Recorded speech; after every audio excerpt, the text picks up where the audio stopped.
Hareem Shah TikTok पर पाबंदी के खिलाफ बोल पड़ी। किसी चीज़ का सर से खात्मा कर देना मुनासिब नहीं, निजी टीवी से गुफ्तगू।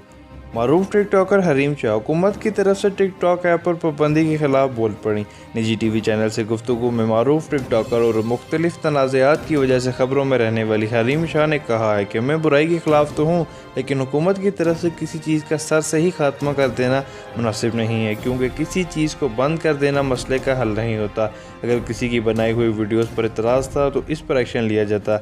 याद रहे कि PTI ने मुल्क भर में टिकटॉक एप्लीकेशन ब्लॉक कर दी है। तफसीलात के मुताबिक टिकटॉक के शौकीन अफराद के लिए बुरी खबर सामने आ गई है। पाकिस्तान में टिकटॉक ऐप को बंद करने का फैसला कर लिया गया है, जिस पर अमल दरामद आज से होगा। इस हवाले से PTI हकाम का कहना है कि इंतज़ामिया को मुतअद्दिद बरख़त लेकर काबिल एतराज़ और नामुनासिब मवाद हटाने का कहा गया है, लेकिन इस पर अमल दरामद नहीं किया गया, जिसके बाद पाकिस्तान में ऐप पर पाबंदी का फैसला किया गया है। तर्जुमान PTI के मुताबिक टिकटॉक इंतज़ामिया को जवाब जमा कराने की मोहलत दी थी। शिकायत का अजाला न करने पर टिकटॉक पर पाबंदी लगा दी गई है।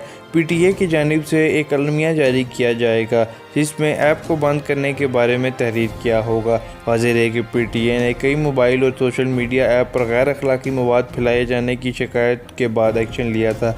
PTI ने मशहूर मोबाइल ऐप पीको पर भी पाबंदी आयद की थी, जब कि टिकटॉक को हतमी वार्निंग जारी की गई थी। इस हवाले से जारी अलमिया में कहा गया है कि शिकायत मौसूल हुई थी कि बीगो और टिकटॉक ऐप पर गैर अखलाकी मवाद फैलाया जा रहा है। इन शिकायत का जायज़ा लेने के बाद पाकिस्तानी कवानीन के तहत बीगो ऐप पर मुल्क में पाबंदी आयद कर दी गई थी, जबकि मोबाइल ऐप टिकटॉक को आखिरी वार्निंग जारी की गई थी और अब टिकटॉक को भी बैन कर दिया गया है।